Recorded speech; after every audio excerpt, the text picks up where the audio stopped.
Assalamualaikum warahmatullahi wabarakatuh.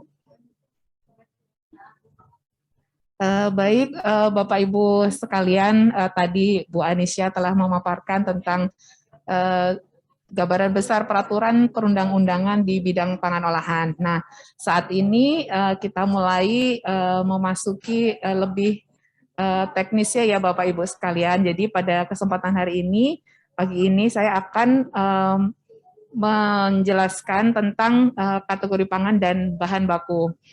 Nah, untuk slide bisa kita sambil menunggu. Jadi peraturan tentang kategori pangan dan bahan baku ini nanti akan kami paparkan lebih detail. Baik, next slide. Jadi kategori pangan ini merupakan amanah ya, diamanahkan pengaturannya di dalam peraturan pemerintah tentang keamanan pangan. Nah, yang tadi sudah dijelaskan oleh Ibu Anisya. Nah, kategori pangan ini merupakan jadi dalam peraturan pemerintah tersebut dinyatakan bahwa kategori pangan ini merupakan standar mutu pangan. Nah, Badan POM ini mendapat amanah dan juga wewenang ya tentu saja untuk menyusun standar mutu pangan. Di samping juga kementerian lain ya, misalnya Kementerian Bidang Kelautan dan Perikanan, Kementerian Bidang Pertanian dan lain-lain. Nah, ini untuk sesuai dengan bidang tugasnya. Jadi ada kewenangan yang diamanahkan di Badan POM. Next slide.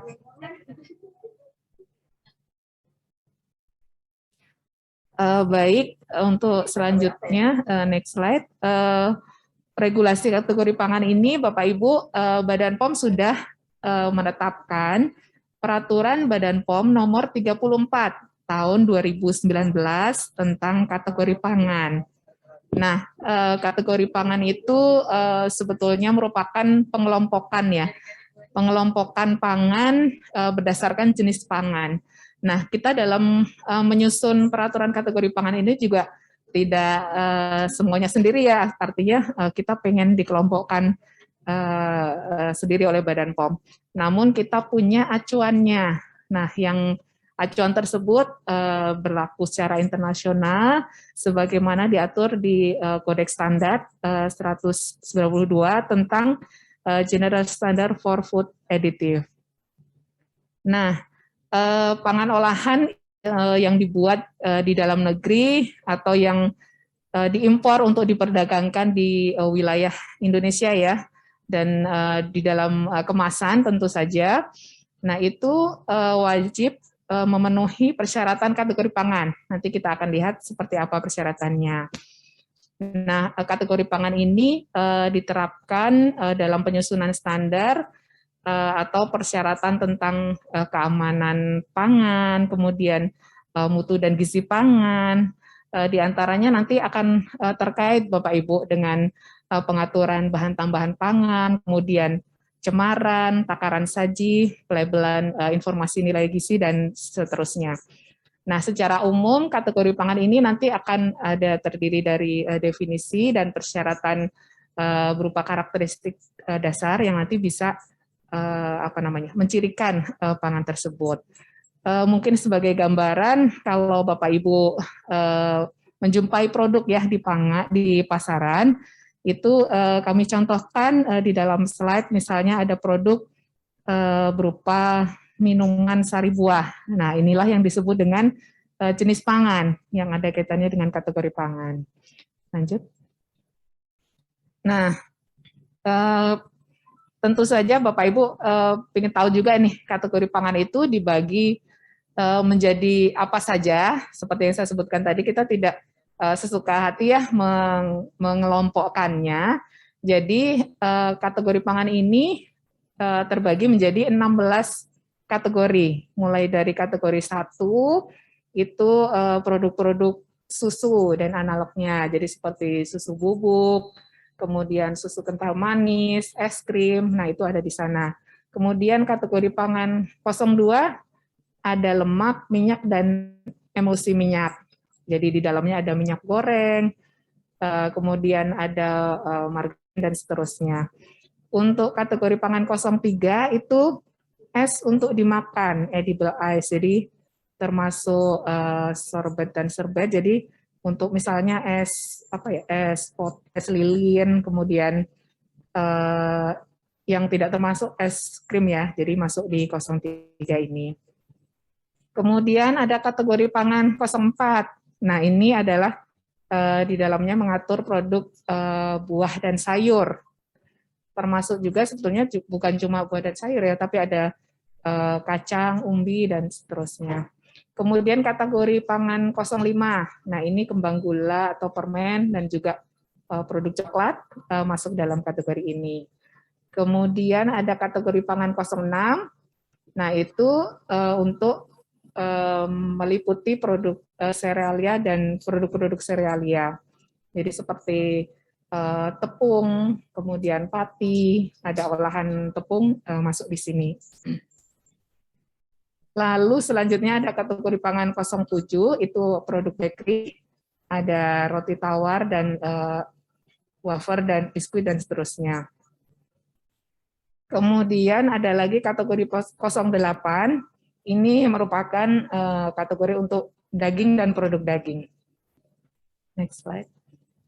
Baik, untuk kategori 09 ada produk ikan dan produk ikan, jadi termasuk juga ini ya, krustase, kemudian moluska, jadi tidak hanya ikan tapi juga teman-temannya seperti udang, tiram, dan lain-lain. Lalu kategori pangan 10 itu untuk telur dan produk telur, kategori pangan 11 itu untuk gula dan pemanis, termasuk madu ada di kategori ini. Lalu kategori pangan 12 itu ada garam, kemudian rempah, bumbu ya, produk protein masuk dalam kategori 12. Untuk kategori pangan 13, pangan olahan untuk keperluan gizi khusus, yang nanti ada sesi tersendiri Bapak Ibu untuk pemaparannya. Lalu kategori pangan 14 untuk minuman tidak termasuk produk susu, karena kan minuman ada yang memang berbasis susu yang diatur di kategori pangan 01. Nah, untuk yang 14 ini di luar produk susu. Untuk kategori pangan 15, makanan ringan siap santap, dan kategori pangan 16, pangan siap saji. Jadi ada 16 kategori ya Bapak Ibu, untuk dikelompokkan ke dalam masing-masing kategori. Selanjutnya kita mulai masuk lagi ke dalam kategori pangan ini setelah dicermati peraturannya, nanti Bapak Ibu bisa melihat ke peraturan yang nomor 34 tahun 2019 tadi, bahwa selain kategori besar, yaitu 01 sampai 16, nanti ada pembagian lagi. Jadi terdiri dari sub-sub kategori. Ada yang disebut dengan subkategori, ini kami contohkan di kategori pangan 14. Misalnya dibagi menjadi 14.1, yaitu minuman ringan tidak beralkohol. Dan 14.2, minuman beralkohol, termasuk minuman serupa yang rendah alkohol. Jadi pembagiannya itu ada anak-anaknya begitu ya. Kemudian pada subkategori bisa saja masih dibagi lagi menjadi sub-subkategori. Misalnya yang kategori 14.1 tadi masih dibagi lagi ke dalam subkategori 14.1.1 sampai 14.1.5. Nah, seperti itu gambarannya Bapak Ibu. Ada lagi yang ini tidak semua kategori seperti ini, tapi ada lagi yang memang didetailkan lebih lanjut. Jadi dari sub-sub kategori masih dibagi lagi Bapak Ibu.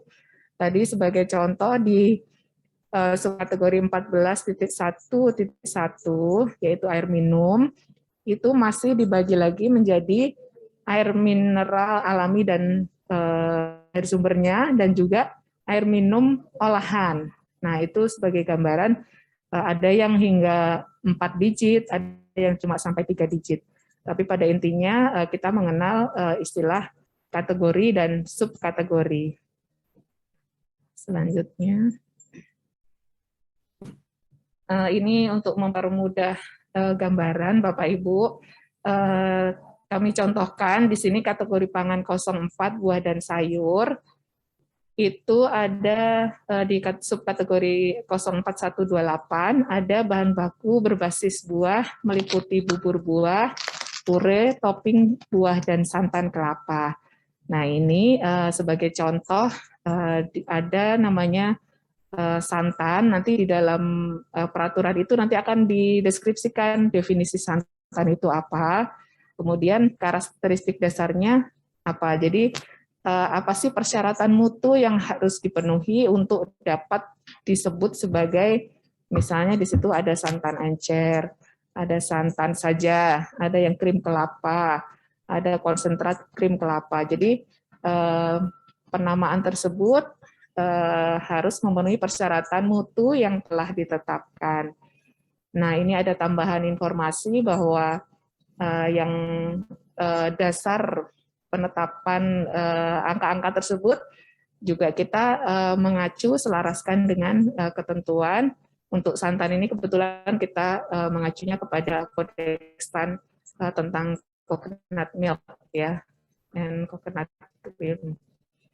Jadi seperti itu. Ada yang acuannya memang karena SNI juga sudah ditetapkan untuk supaya harmonis, kita juga mengatur sama dengan yang ada di atau di SNI. Lanjut. Nah, Bapak Ibu, selanjutnya ini akan bicara tentang bagaimana implementasi kategori pangan itu ke dalam ya pelabelan maupun persyaratan keamanan. Nah, yang pertama, implementasi kategori pangan pada label. Jadi, pada penulisan nama produk, ini ada kaitannya dengan peraturan label ya, Bapak Ibu. Jadi, ada peraturan Badan POM nomor 31 tahun 2018 tentang label pangan olahan. Saat ini juga ada perubahan peraturan nomor 31 ini, namun peraturan nomor 31 ini masih berlaku. Jadi di ketentuan label ada pengaturan seperti ini. Jadi untuk nama jenis harus menunjukkan karakteristik spesifik dari pangan sesuai dengan kategori pangan.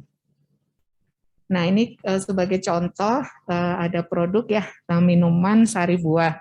Ini ada terdiri dari nama produk itu ada nama dagang dan nama jenis. Nah, nanti untuk nama jenis ini yang dicantumkan di label adalah yang sesuai dengan peraturan kategori pangan. Jadi minuman sari buah. Ada lagi misalnya contoh produk lain, ada produk nama jenisnya sosis sapi goreng. Nah, ini mengacunya adalah pada peraturan kategori pangan. Namun kalau pangan olahan itu sudah diatur dalam SNI wajib ya, diberlakukan wajib, itu nanti penamaannya sesuai dengan SNI. Jadi contohnya ada kakao bubuk, kemudian garam konsumsi beriodium, ada kopi instan, itu diantaranya produk-produk yang sudah diberlakukan SNI wajib, namanya mengikuti sesuai dengan SNI. Baik, implementasi selanjutnya itu terkait dengan penggunaan bahan tambahan pangan. Insya Allah besok Bapak Ibu akan mendapat materi ini. Jadi nanti di dalam peraturan tentang bahan tambahan pangan itu akan berdasarkan dengan kategori pangan yang ada. Jadi misalnya dalam hal ini pemakaian ascorbyl palmitat, nanti Bapak Ibu melihat berapa batas maksimal yang boleh dipergunakan ascorbyl palmitat ini berdasarkan kategori pangannya. Seperti itu cara membaca dan implementasinya. Selain kategori pangan yang terkait dengan BTP, selanjutnya adalah tentang penggunaan kaitannya dengan penetapan cemaran mikrobiologi.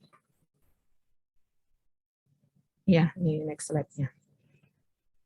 Nah, di sana juga akan seperti ketentuan BTP tadi, jadi nanti akan diatur berdasarkan kategori pangannya sebagai acuan untuk penetapan batas maksimal cemaran mikroba dalam pangan olahan yang bersangkutan.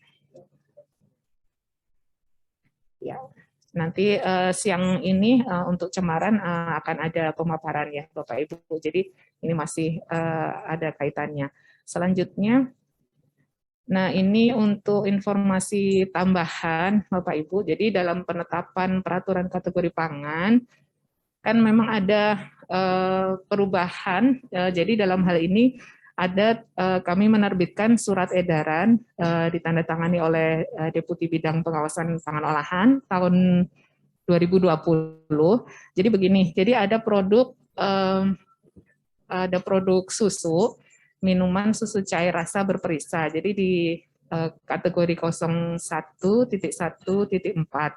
Nah, di dalam kategori tersebut ada produk nama jenisnya itu yang berbentuk cair maupun bubuk. Nah, sementara itu kan kita juga punya peraturan tentang bahan tambahan pangan dan juga peraturan tentang batas maksimal cemaran mikroba. Di dalam pembahasannya memang dibedakan antara yang bentuk cair dan bentuk bubuk. Nah, ini sebagai untuk menjembatani hal ini terbitlah surat edaran ini. Jadi untuk produk yang berbentuk cair mengacunya peraturan BTP untuk produk yang berbentuk cair. Demikian juga yang untuk bubuk mengacu ke kategori pangan yang berbentuk bubuk seperti itu. Demikian juga untuk cemaran mikrobiologi. Nah, peraturan surat edaran ini maksud kami nanti akan ditinjau kembali ketika revisi terhadap peraturan bahan tambahan pangan maupun batas maksimal cemaran mikrobanya dan juga peraturan tentang kategori pangan ditetapkan seperti itu. Baik, selanjutnya, jadi Bapak Ibu, dalam menetapkan kategori pangan, tentu saja kita ada hal-hal yang mungkin belum terdapat di dalam peraturan nomor 34 tahun 2019. Jadi kita membuka ruang inovasi ya. Kita tahu saat ini pangan sangat banyak ragamnya, muncul inovasi-inovasi baru yang mungkin belum ada di dalam peraturan. Nah, kami membuka ruang, jadi ketika ada pangan yang belum ada aturannya, maka bisa dikaji ya, berdasarkan persetujuan tertulis dari Badan POM. Jadi di dalam penentuan kategori pangan ini ada informasi-informasi yang kita perlukan. Jadi seperti komposisi produk, kemudian proses produksi, cara konsumsi atau penggunaannya, lalu peruntukannya, apakah ada tujuan khusus untuk konsumen tertentu atau tidak, dan juga bentuk produk. Ini maksudnya saat ini kan pengajuannya melalui sistem online, jadi bukan mengirim sampel ya, ini maksudnya adalah mengirimkan foto produknya untuk dapat lebih diketahui secara detail. Nah, berdasarkan data-data di atas, kami melakukan pengkajian dan evaluasi untuk dapat ditempatkan di kategori pangan yang sesuai. Lanjut.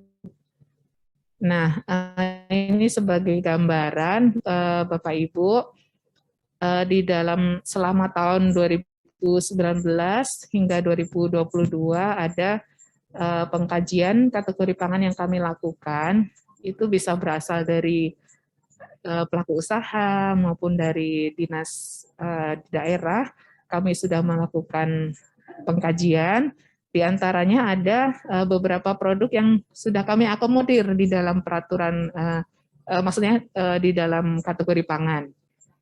Jadi misalnya ada tempe yang selain kedelai ya, kan sekarang ini banyak sumber biji-bijian yang bisa dijadikan sebagai tempe. Jadi kita sudah setujui, misalnya ada tempe dari koro benguk, koro pedang, nah seperti itu kita buka.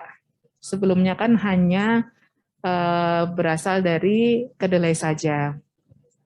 Selain itu ada produk berupa tepung campur. Ini jadi ada yang berinovasi melakukan pencampuran beberapa jenis tepung, misalnya ada tepung beras dengan tepung tapioka. Nah, selama ini yang ada di peraturan masing-masing jadi tepung tapioka sendiri, kemudian tepung beras tersendiri. Nah, ini kami sudah akomodir. Selain itu masih banyak lagi ya Bapak Ibu untuk kategori pangan yang sudah kita setujui. Nah, berikutnya, siap Ibu. Nah, berikutnya tadi sudah terkait dengan kategori pangan telah kami sampaikan regulasi. Berikutnya adalah tentang bahan baku pangan. Jadi bahan baku pangan itu prinsipnya bahan dasar yang dapat berupa pangan segar ataupun pangan olahan yang digunakan untuk memproduksi pangan. Nah, bahan baku itu bisa meliputi bahan atau senyawa baik dalam bentuk tunggal maupun campuran yang berasal dari sumber hayati ataupun juga sintetik ya yang dapat digunakan untuk memproduksi pangan olahan. Nah, di dalam komposisi pangan, komponen pangan itu dibedakan menjadi bahan baku pangan, bahan tambahan pangan, dan bahan lain. Pada slide berikutnya. Jadi seperti yang terlihat, jadi komponen pangan itu bisa terdiri dari 3 bahan ini. Nah, untuk bahan baku pangan itu biasanya yang kita banyak kenal ya, Bapak Ibu, ada bahan baku utama, misalnya tepung, gula, kemudian juga komponen bioaktif, di mana itu bisa terdiri dari senyawa gizi maupun non-gizi. Kemudian ada juga penggunaan bahan tambahan pangan. Tapi sekali lagi ini tidak selalu semua komponen pangan itu mengandung bahan tambahan pangan, dan juga ada juga bahan lain. Bahan lain di sini yang dimaksud adalah bahan penolong. Nanti ada paparannya tersendiri, Bapak Ibu. Insya Allah besok bersama dengan BTP juga. Nah, bahan penolong ini pada prinsipnya digunakan untuk pengolahan pangan, tapi nanti ada upaya untuk menghilangkan pada akhir prosesnya. Kemudian selanjutnya untuk bahan baku itu ada hal-hal yang perlu diperhatikan, Bapak Ibu. Jadi ada peraturan Badan POM nomor 7 tahun 2018 tentang bahan baku yang dilarang dalam pangan olahan. Apa saja? Yang pertama, bahan baku yang bisa mengganggu atau merugikan atau membahayakan, yaitu ada 165 bahan yang berasal dari sumber hayati yang dilarang. Kemudian ada 35 senyawa yang dilarang ditambahkan dalam pangan olahan. Selain itu, ada bahan baku yang mengandung narkotika, psikotropika, nikotin, ataupun tumbuhan yang dilindungi dan satwa yang dilindungi. Nah, ini termasuk bahan baku yang dilarang digunakan dalam pangan olahan. Selanjutnya. Nah, ini contoh saja, ini yang dilarang misalnya ada biji saga, kemudian ada sirsak, tapi selain bagian buahnya ya. Jadi kalau buah boleh seperti itu. Selanjutnya. Nah, untuk tadi pengkajian kategori pangan ya, yang sudah kami sampaikan bahwa kalau belum ada di peraturan, kami membuka mekanisme untuk pengkajian. Demikian juga ketika ada bahan baku yang belum jelas ini pengaturannya. Jadi artinya begini, belum ada di daftar yang diizinkan, tapi juga tidak ada di daftar bahan yang dilarang. Jadi kami membuka ruang untuk pengkajian bahan baku. Kami untuk pengkajian ini sudah banyak ya Bapak Ibu saat ini diajukan oleh pelaku usaha maupun dari dinas ataupun dari UPT Badan POM sendiri. Lanjut. Secara singkat, permohonan pengkajian bahan baku maupun kategori pangan bisa dilakukan melalui ini mengakses ada /standarpangan.pom.go.id. Nah, nanti akan diminta melengkapi form-form yang sudah ditentukan. Nah, ini semua sudah dilakukan secara online. Bapak Ibu bisa mengajukan dari mana saja, jadi tidak terbatas tempat ya Bapak Ibu. Jadi ini satu kemudahan yang kami upayakan.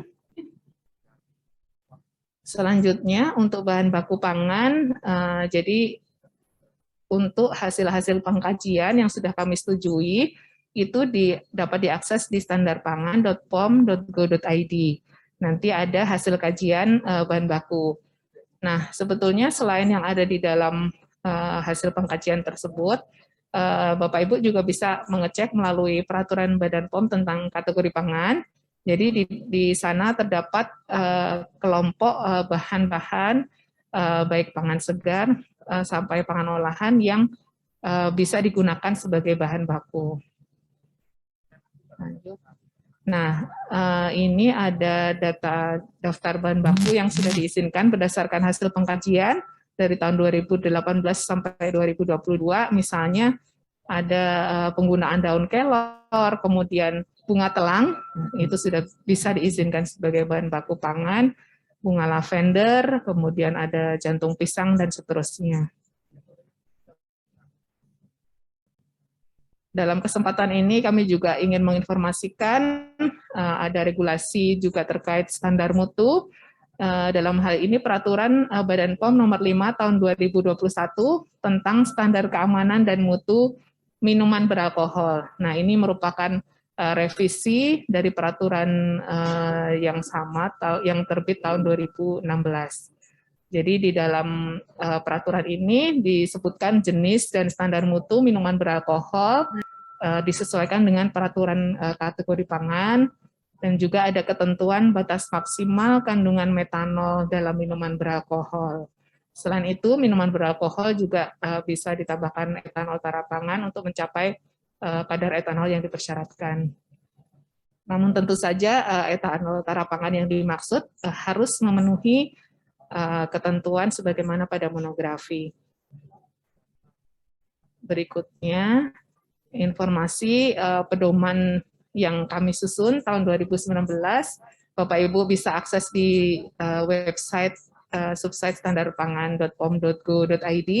Jadi yang pertama ada pedoman perhitungan karakteristik dasar. Nah, ini misalnya di dalam peraturan kategori pangan disebutkan ada misalnya produk susu mempersyaratkan misalnya kadar padatan susu sekian persen. Nah, pedoman perhitungan karakteristik dasar ini nanti akan membantu menjelaskan sebetulnya yang disebut padatan susu itu apa, kemudian bagaimana cara menghitungnya, ada di sana. Kemudian ada juga pedoman spesifikasi dan penggunaan bahan dasar permen karet. Jadi ini gambes ya permen karetnya. Pedoman ini berisi spesifikasi, kemudian persyaratan gambes. Jadi diperlukan karena ada concern keamanan yang harus diperhatikan terkait penggunaan bahan baku ini. Selanjutnya, pada tahun 2020, kami juga menerbitkan pedoman pengkajian bahan baku pangan. Jadi, Bapak Ibu bisa mempelajari dokumen-dokumen apa saja yang diperlukan di dalam pengkajian bahan baku. Di dalam pedoman ini dijelaskan. 2 menit lagi, Mbak. Kemudian pada tahun 2021, tadi juga disinggung oleh Bu Anissa, kita sudah menerbitkan yang pertama ada pedoman pangan siap saji terkemas. Jadi pedoman ini memuat kategori pangan ya yang spesifik di kategori pangan 16 yaitu pangan siap saji terkemas. Itu di sana ada menjelaskan kriteria kategori pangan 16 itu apa, kemudian bagaimana mengelompokkannya, kemudian ada penentuan persyaratan keamanannya, dan juga persyaratan pelabelan. Kemudian yang kedua ada pedoman,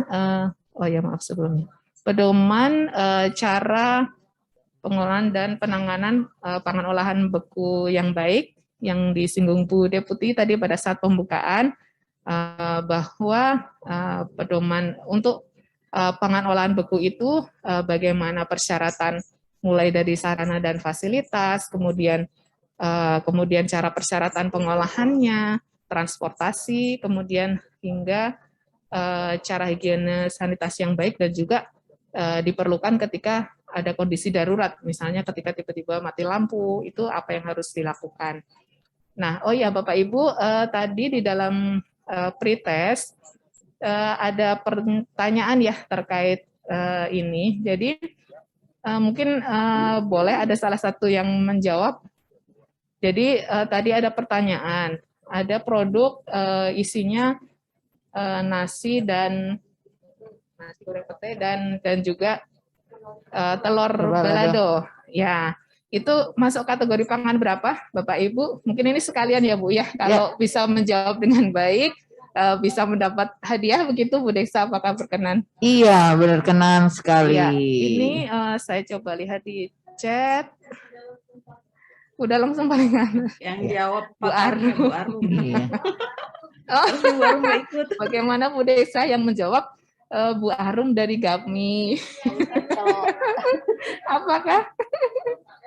Gak apa-apa Bu, di ini aja. Ya. Di apa namanya? Bu Arum, mohon izin, Ya. karena Bu Arum sudah sangat super untuk hal ini seluruhnya ya. Apakah ada dari UKM yang menjawab Bu Meli? Bu Ut? Oh iya. Oke. Sepertinya dari yang luring sudah menjawab setelah Bu Arum. Ya, betul, kategori pangan 16 ya. Nasi goreng pete plus telur balado. Begitu Bu Ut? Iya. Ya. Menyimak Menyimak dengan alhamdulillah baik. berarti menyimak dengan baik. Ya. Oke. Ya, terima kasih. Kemudian masih ada sedikit lagi Bu Deksa. Ya, silakan, jadi Bu. selanjutnya ini informasi tambahan juga. Kami membuka akses untuk konsultasi Bapak Ibu yang menginginkan untuk menanyakan tentang regulasi pangan, semuanya ya, dari kategori pangan, bahan pangan, dan seterusnya, bisa Bapak Ibu akses melalui standarpangan.pom.go.id. Kami ada standby dari Senin sampai Kamis, pukul 9 hingga setengah 4 sore. Ini sudah sangat banyak yang berkonsultasi dan alhamdulillah responnya sangat baik. Jadi Bapak Ibu silahkan memanfaatkan kesempatan ini. Baik, demikian materi tentang kategori pangan dan bahan baku.